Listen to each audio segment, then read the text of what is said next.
Apakah saudara hari-hari ini sedang sibuk? Sibuk bekerja, sibuk studi, bahkan mungkin sibuk melayani.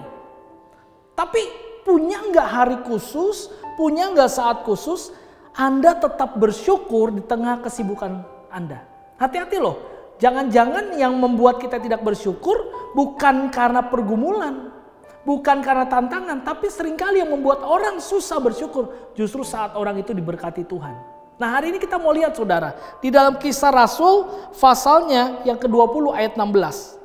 Paulus telah memutuskan untuk tidak singgah di Efesus supaya jangan habis waktunya di Asia. Sebab ia buru-buru agar jika mungkin ia telah berada di Yerusalem pada hari raya Pentakosta.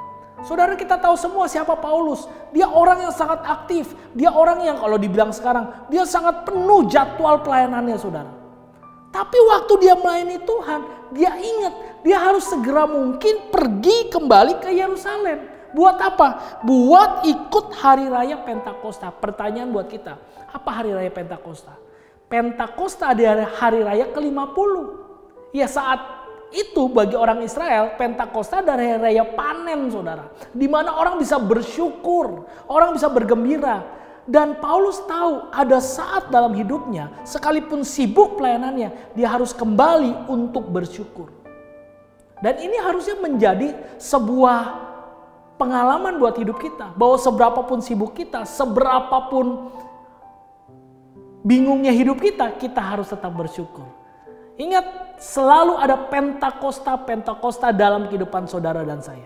Nah, pertanyaan berikutnya, bisa nggak kita mengabaikan hal-hal yang menyibukkan kita untuk kita putuskan tetap bersyukur? Sederhana jawabannya. Lihat di sini, ayat 16 tadi bilang, Paulus telah memutuskan. Putuskan dulu saudara. Sebab tanpa saudara putuskan, tanpa saudara ambil komitmen, saudara pasti akan terus ikut-ikutan dengan kesibukan hidup saudara. Begitu juga dengan pelayanan.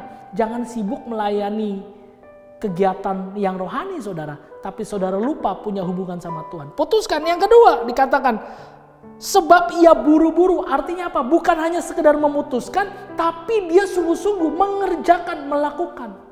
Jadi bukan berarti juga karena kita mau bersyukur, karena kita mau istirahat, karena kita mau fokus untuk berterima kasih sama Tuhan, lalu kita mengabaikan pelayanan. Bukan itu. Kata buru-buru di sini, Paulus sedang bicara, dia selesaikan semua tugas pelayanannya dulu, baru dia pergi ke Pentakosta. Dua hal itu penting buat kita semua hari ini. Ingat, prioritaskan Tuhan, ingat ambil komitmen, ambil keputusan, tapi yang kedua kerjakan. Jangan banyak alasan. Ingat untuk bersyukur. Tuhan Yesus memberkati.